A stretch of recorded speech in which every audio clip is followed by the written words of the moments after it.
Good morning everyone. Zoology की इस online class में आप सभी का स्वागत है।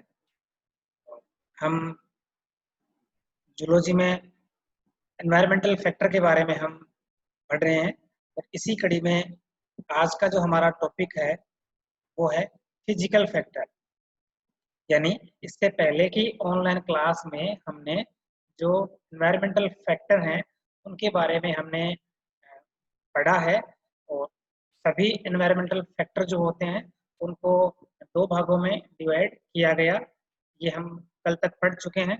एक तो बायोटिक फैक्टर होते हैं और एक एबायोटिक फैक्टर होते हैं। आज हम जो एबायोटिक फैक्टर होते हैं उसमें जो फिजिकल फैक्टर हैं उनके बारे में हम आज पढ़ेंगे। यानी एनवायरनमेंट में जो फिजिकल फैक्टर हैं वो किस तरह से हमें एनिमल्स को प्रभावित करते हैं।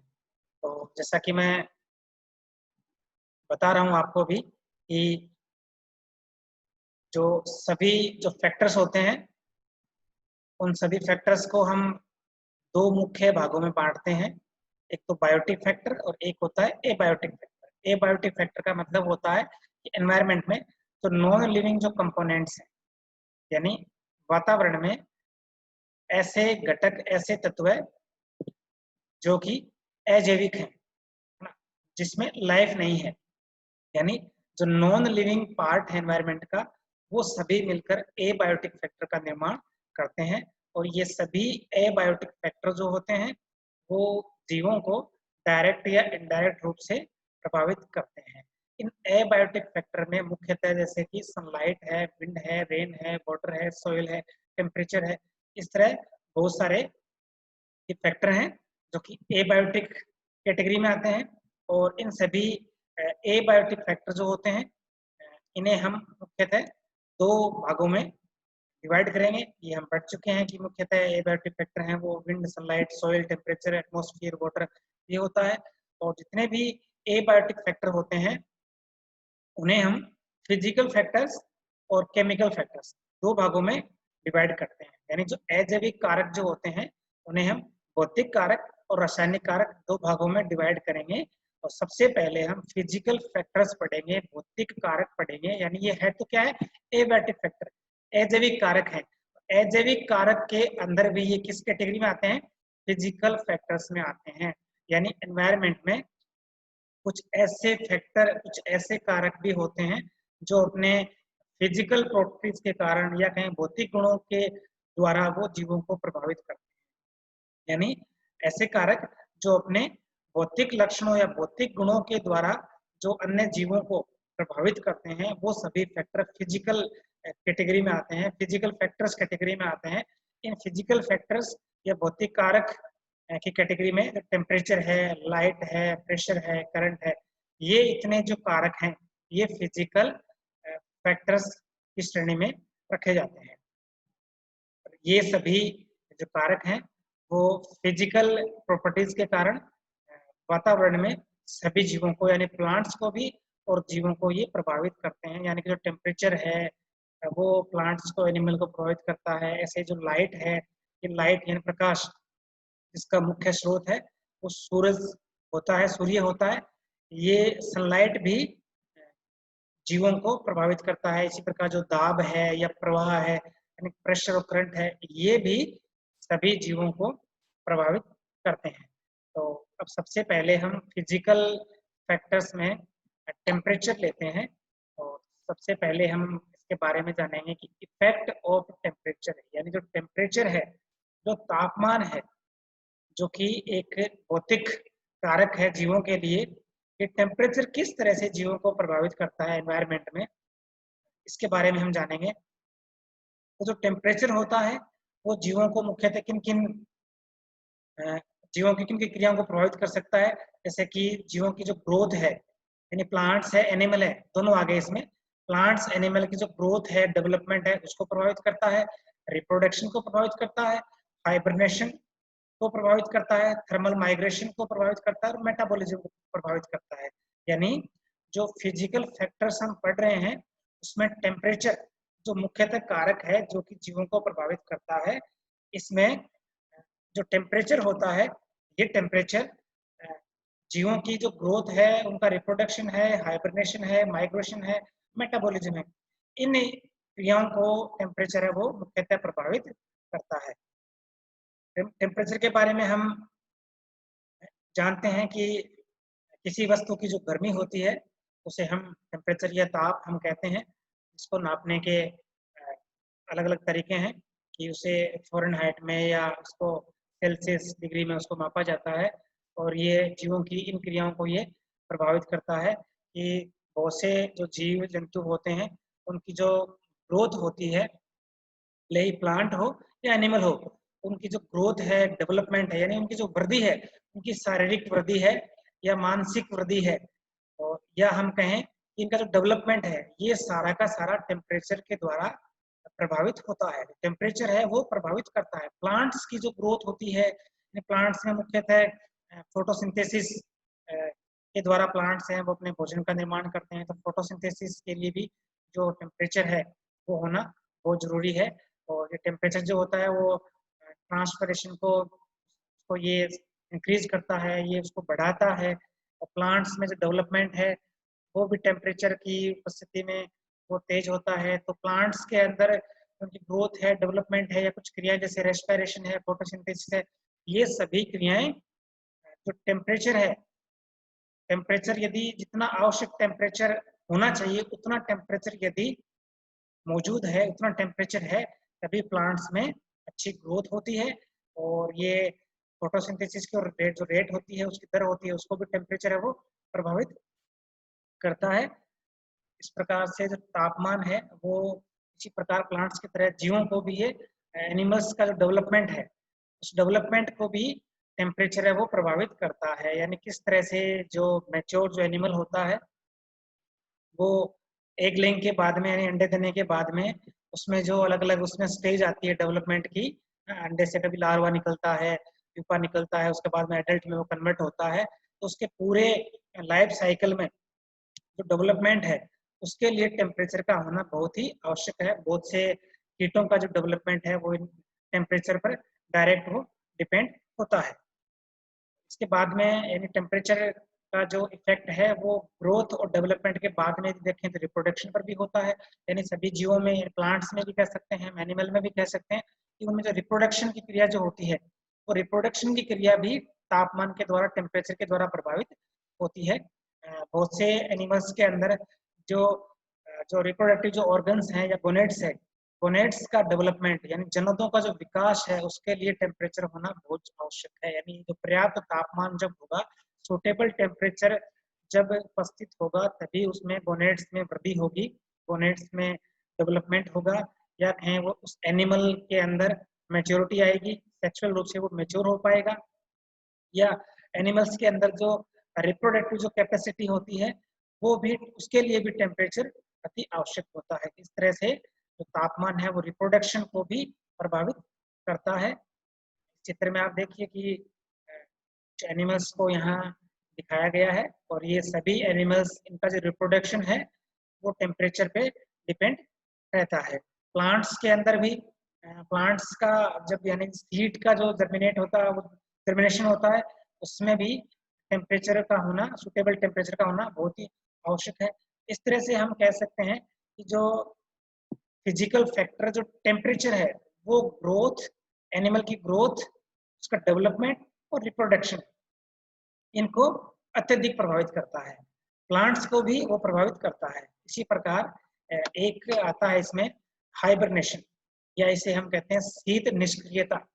यानी होता क्या है, कुछ एनिमल ऐसे होते हैं कि वातावरण में, एनवायरनमेंट में, टेम्परेचर में जिस तरह से उसमें बदलाव होता है, उतार चढ़ाव होता है, उसी प्रकार कुछ एनिमल के शरीर में भी टेम्परेचर में उतार चढ़ाव होता है या टेम्परेचर घटता बढ़ता रहता है। ऐसे एनिमल्स को हम असमतापी एनिमल्स कहते हैं, जिनका शरीर का तापमान है वो वातावरण के अनुसार बदलता रहता है। वो एनिमल्स हैं वो असमतापी एनिमल कहलाते हैं।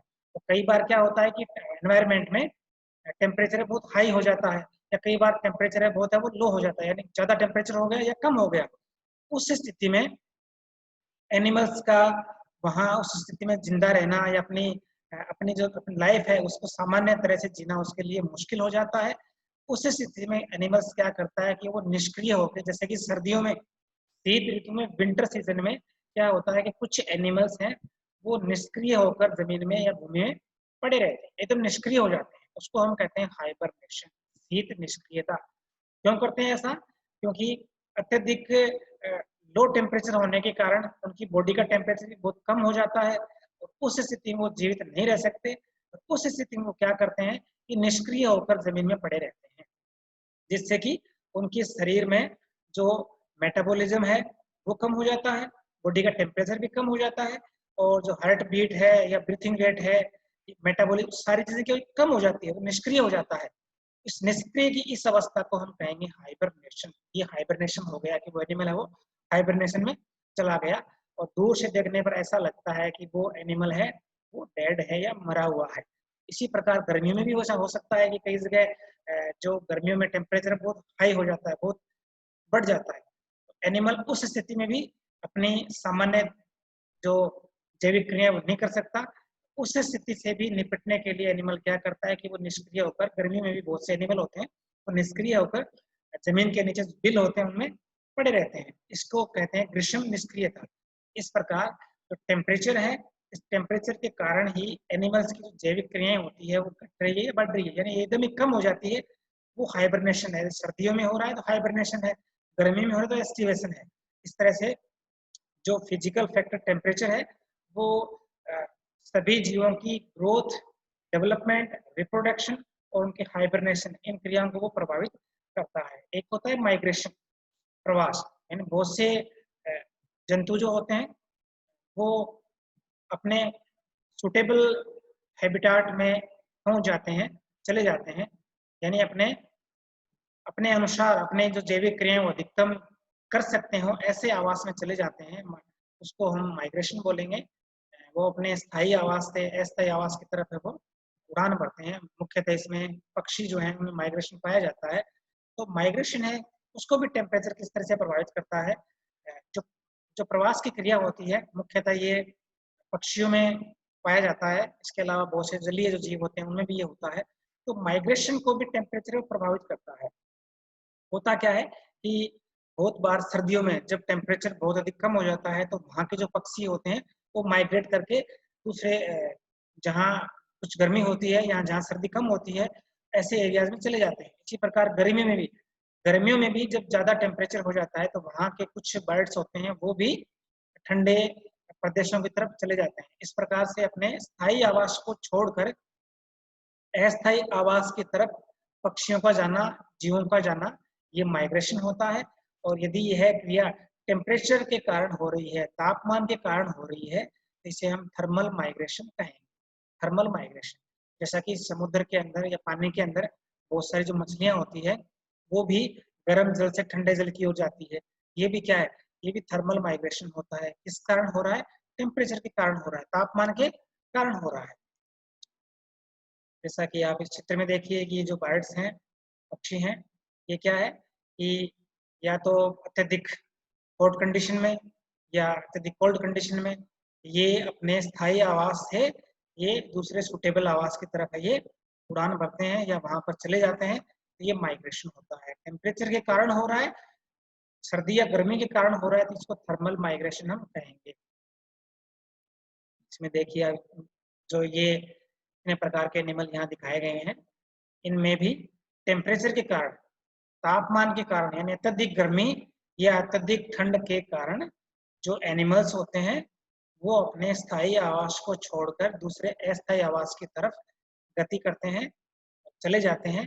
इसको हम थर्मल माइग्रेशन कहेंगे क्योंकि ये टेम्परेचर के कारण होता है। और इसके बाद में है कि जो टेम्परेचर है, फिजिकल फैक्टर है, उसका मेटाबॉलिज्म के ऊपर क्या इफेक्ट होता है। तो मैं यहाँ बताना चाहूँगा कि हमारे शरीर में जो मेटाबॉलिज्म या उपापचय की क्रियाएं जो होती है उसको टेम्परेचर बहुत अधिक प्रभावित करता है, तापमान उसे बहुत अधिक प्रभावित करता है। तो मेटाबॉलिक रेट होती है वो टेम्परेचर के साथ साथ में इंक्रीज होती है, वो बढ़ती है। टेम्परेचर जो होता है फोटोसिंथेसिस, प्लांट्स के अंदर फोटोसिंथेसिस को भी बढ़ाता है, रेस्पिरेशन रेट है उसको भी इंक्रीज करता है, ट्रांसपिरेशन को भी वो इंक्रीज करता है। एनिमल्स के अंदर जो मेटाबॉलिज्म है वो तेज होता है, उपापचय क्रिया है वो बढ़ जाती है, जो रिएक्शन होती है एंजाइम की जो क्रिया है वो बढ़ जाती है, एंजाइम वो तेज गति से फास्टली वो काम करता है, जिससे कि जो शरीर के अंदर सेल्स के अंदर जो बायोकेमिकल रिएक्शन होती है वो भी बढ़ती है। इस तरह से मेटाबॉलिज्म जो है पूरा का पूरा मेटाबॉलिज्म टेम्परेचर के ज्यादा होने के कारण एक सीमा तक मेटाबॉलिज्म बढ़ता है। ऐसा नहीं है कि टेम्परेचर बढ़ता जाए और मेटाबॉलिज्म भी हमेशा बढ़ता जाए, ऐसा नहीं होगा। एक सीमा तक मेटाबॉलिज्म वो इंक्रीज होता है।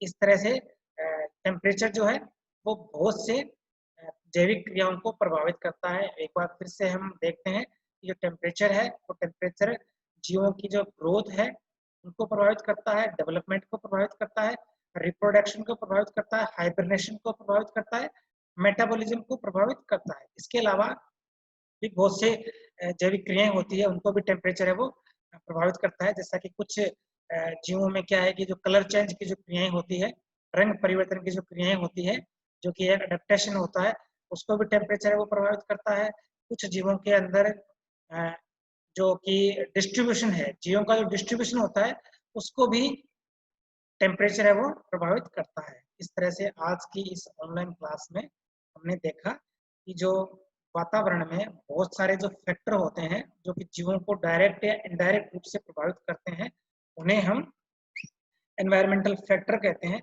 और इन एनवायरमेंटल फैक्टर को हम दो भागों में डिवाइड करते हैं मुख्यतः। एक तो होता है एबायोटिक फैक्टर और एक होता है बायोटिक फैक्टर। और जो एबायोटिक फैक्टर जो होते हैं, जो अजैविक कारक होते हैं, जो नॉन लिविंग पार्ट है एनवायरमेंट का, नॉन लिविंग पार्ट यानी एबायोटिक फैक्टर जो है, उन्हें भी हम दो मुख्य शाखाओं में बांटेंगे। एक तो होंगे फिजिकल फैक्टर, एक होंगे केमिकल फैक्टर। फिजिकल फैक्टर में ऐसे फैक्टर्स आएंगे जो अपनी भौतिक गुणों के द्वारा जीवों को प्रभावित करते हैं, जैसे कि टेम्परेचर है, लाइट है, प्रेशर है, करंट है। इस तरह से इस प्रकार के जो फैक्टर्स हैं वो फिजिकल फैक्टर्स में आते हैं। और ये फिजिकल फैक्टर्स में आज हमने इस क्लास में, ऑनलाइन क्लास में हमें पढ़ा कि जो टेम्परेचर है, जो तापमान है, वो किस तरह से जीवों की विभिन्न क्रियाओं को प्रभावित करता है। थैंक्स।